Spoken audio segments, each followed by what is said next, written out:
UP में सास दामाद के बाद समधी समधन हुए फरार। अब उत्तर प्रदेश के बदायूं से एक ऐसा हैरान करने वाला मामला सामने आया है जिसने रिश्तों की परिभाषा ही बदल डाली है। यहाँ प्यार में पागल दो लोग समाज और संबंधों की सारी सीमाएं तोड़कर एक ऐसे रिश्ते को अपनाने निकल पड़े हैं जिसे सुनकर आपके होश उड़ जाएंगे। बदायूं में समधी और समधन की ऐसी प्रेम कहानी सामने आई है जो रिश्तों की मर्यादा को शर्मसार कर रही है। महिला को अपनी बेटी के ससुर से प्यार हो गया है और फिर दोनों ने ठान लिया कि अब वो साथ ही जिंदगी बिताएंगे। बता दें, दोनों में प्यार इतना बढ़ चुका है कि दोनों ने एक दूसरे के साथ रहने का फैसला कर लिया और एक दूसरे का दामन थाम लिया। उनके प्यार में परिवार वाले रुकावट न बने, इसलिए समधी समधन दोनों घर से फरार हो गई। यूपी के बदायूं में अलीगढ़ जैसा मामला सामने आया है। फर्क सिर्फ इतना है कि अलीगढ़ में सास दामाद के साथ फरार हो गई थी और बदायूं में समधन अपने समधी के साथ। बेटी की शादी के महज 3 साल बाद एक महिला अपनी बेटी के ससुर के साथ फरार हो गई और साथ रहने का फैसला कर चुकी है। दोनों के बीच कोई रुकावट ना आए, इसलिए दोनों ने घर का सारा सामान, जेवर और नगद समेटा और निकल लिए एक नई दुनिया बसाने। बता दें, महिला के 4 बच्चे हैं, जिसमें एक लड़की की शादी 2022 में हो गई थी। उसी के ससुर के साथ महिला ने जीवन बिताने का फैसला कर लिया है। महिला का पति ट्रक ड्राइवर है। पीड़ित पति ने बताया, उसकी शादी उसकी पत्नी ममता के साथ 2002 में हुई थी। 2 बेटे और 2 बेटियां हैं। बड़ी बेटी की शादी 2022 में की थी। वो अक्सर ट्रक चलाने के कारण बाहर रहता था। पत्नी के बताने पर पैसा उसको देता रहता था। उसके समधी शैलेंद्र का घर में आना जाना शुरू हो गया। उसकी पत्नी ममता के साथ उसके संबंध हो गए। अब ममता शैलेंद्र के साथ फरार हो गई। पूरे मामले की शिकायत पुलिस से की है। पति बोलता है, मैं लंबे रूट पर ट्रक चलाने का काम करता हूं। मैं पत्नी को समय पर पैसे भी भेजता रहता था।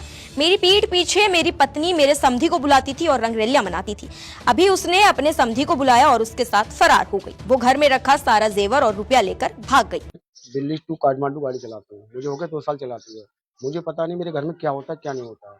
मेरी मैडम फोन करती है, मैं पैसे डालता रहता था। मैंने कभी ये नहीं पूछा कितने पैसे खर्च हो रहे कितने नहीं है। ट्रक ड्राइवर की इनकम है कम से कम 40,000 महीने की, ठीक है। उसके बाद में मेरी पीठ पीछे क्या चल रहा है क्या नहीं चल रहा है इसके बारे में जानकारी नहीं है।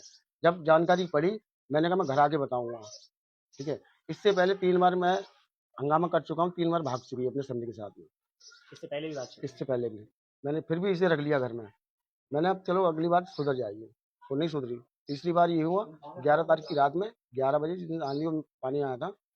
मैं लखनऊ था, गाड़ी लेके आ रहा था।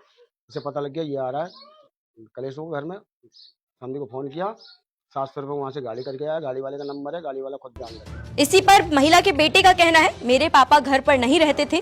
मम्मी हर तीसरे दिन अपने समधी को बुलाती थी और घर में उसी के साथ रहती थी। हम लोगों को दूसरे कमरे में भेज दिया जाता था। वो अपने समधी के साथ एक गाड़ी में बैठकर फरार हो गई। वहीं पड़ोसियों ने कहा, महिला का पति ट्रक चलाने का काम करता है।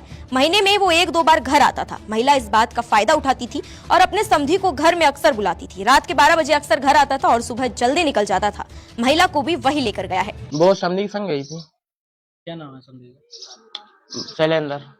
शैलेंद्र यहाँ आए थे उन्हें लेने के लिए? और क्या, गाड़ी करके लेके आए थे। दिन में गई है रात में? रात के 11 बजे। तुम लोगों ने देखा लाइफ ले जाते? मैंने देखा।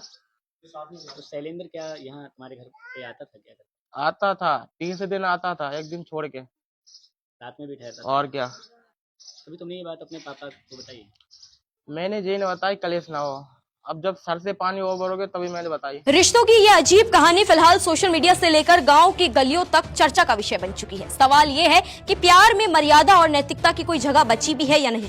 फिलहाल पूरे मामले पर दातागंज सीओ के तिवारी का कहना है कि एक प्रार्थना पत्र के माध्यम से जानकारी प्राप्त हुई थी। पूरे प्रकरण में जानकारी करते हुए जरूरी कार्रवाई की जाएगी। लेकिन इस घटना ने एक बार फिर ये सोचने पर मजबूर कर दिया है कि जब भावनाएं रिश्तों की सीमाएं लांघ जाए तो नतीजा क्या होता है। अब इस पूरे मामले को लेकर आपकी क्या राय है, कमेंट सेक्शन में हमें जरूर बताएं।